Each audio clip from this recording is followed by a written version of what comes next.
నమస్కారం అండి, నా పేరు డాక్టర్ సువర్చల, జీవా ఫర్టిలిటీ సెంటర్స్ లో సైంటిఫిక్ డైరెక్టర్ ని. సంతానలేమి సమస్యతో బాధపడుతున్నప్పుడు ఇన్వెస్టిగేషన్స్ చేస్తున్నప్పుడు మీ డాక్టర్ ఫెరిటిన్ బ్లడ్ లెవెల్స్ ఎలా ఉన్నాయనేది కనుక్కుంటారు. ఈ టెస్ట్ ద్వారా మనం ఏ డెఫిషియన్సీ గురించి కనుక్కోవచ్చు అనేది వాళ్ళ టాపిక్. ఫెరిటిన్ బ్లడ్ టెస్ట్ చేస్తే ఐరన్ డెఫిషియన్సీ ఉందా లేదా అనేది కనుక్కోవచ్చు. దీనివల్ల పురుషుల్లో మహిళల్లో ఇద్దరిలో సంతానలేమి సమస్య కావచ్చు. అండ్ ఎక్కువ ఉంటే కూడా మంచిది కాదు, తక్కువ ఉంటే కూడా మంచిది కాదు. దీని గురించి మనం వివరాలు కనుక్కుందాం. సో ఫెరిటిన్ బ్లడ్ టెస్ట్ ఏంటంటే, ఈ ఫెరిటిన్ అనే ప్రోటీన్ ఎంత ఉంది అనేది చూస్తారు. ఈ ప్రోటీన్ లో ఐరన్ స్టోర్డ్ ఉంటుంది. ఈ ప్రోటీనే మీ బ్లడ్ లో రక్త ప్రవాహం చేసేటప్పుడు ఈ ప్రోటీన్ ఐరన్ అంతా బాడీలో తిరుగుతూ ఉంటుంది. ఈ టెస్ట్ ద్వారా మీ ఐరన్ స్టోరేజ్ బాగుందా లేదా అనేది కనుక్కోవడం జరుగుతుంది. బాడీ ఫంక్షన్స్ బాగున్నాయా లేదా కనుక్కోవచ్చు. ఎస్పెషలీ ఆక్సిజన్ ట్రాన్స్పోర్ట్ ఏంటి, ఎనర్జీ ప్రొడక్షన్ ఏంటి, వీటన్నిటికీ మనకి ఐరన్ కావాలి. అందుకని ఈ ఫెరిటిన్ టెస్ట్ చేస్తే ఏంటంటే ఐరన్ రిలేటెడ్, ఐరన్ తో సంబంధించిన డెఫిషియన్సీస్ ఏమన్నా ఉన్నాయా, దీన్ని అనీమియా అంటారు. లో ఐరన్ స్టోరేజ్ ఉన్నప్పుడు. హిమోక్రోమటోసిస్ అంటే ఐరన్ మరి ఎక్కువ ఉండడం. సో ఈ టెస్ట్ చేసినప్పుడు మనకి ఐరన్ స్టేటస్ అంటే బాడీలో ఎంత ఉంది అనేది కనుక్కుంటారు. Normal ferritin levels usually laboratory బట్టి ఉంటుంది, కానీ 30 నుంచి 300 నానోగ్రామ్స్ పర్ మిలీలీటర్ పురుషుల్లో నార్మల్ రేంజ్, మహిళల్లో 10 నుంచి 200 nanograms per millilitre normal range. So ఇన్ఫర్టిలిటీలో ఎందుకు ఇంపార్టెంట్ అంటే,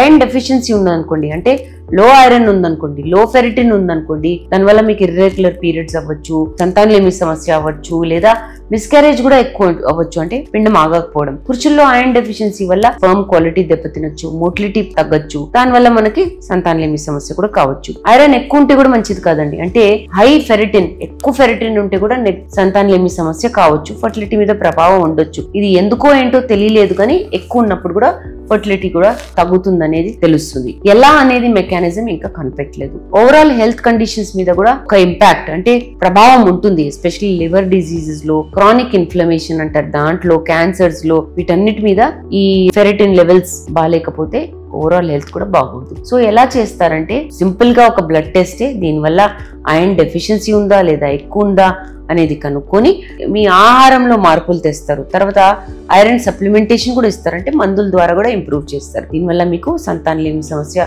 ఉంటే అది కూడా ఇంప్రూవ్ అయ్యే అవకాశాలు ఉంటాయి. రెగ్యులర్ గా టెస్ట్ చేయాలండి. ఫెరిటిన్ లెవెల్స్ తక్కువ ఎక్కువ ఉన్నప్పుడు మోస్ట్ ఇంపార్టెంట్ ఏంటంటే రెగ్యులర్ గా చెక్ చేయించుకోవడం. సో మీ డాక్టర్ గారు చెప్తే తప్పకుండా చేయండి. సిమ్టమ్స్ ఉన్నప్పుడే చేయండి. ఐరన్ డెఫిషియన్సీ ఉన్నప్పుడు అలసట, వీక్నెస్, తల తిరగడము, స్కిన్ చాలా పేల్గా ఉండడం అనేది జరుగుతుంది. అలాంటప్పుడు మీరు తప్పకుండా ఈ టెస్ట్ చేయించుకోవాలి. లేదా మిస్క్యారేజెస్ అంటే చాలా అబార్షన్స్ అవుతున్నాయి అనుకోండి, అలాంటప్పుడు కూడా చేయొచ్చు.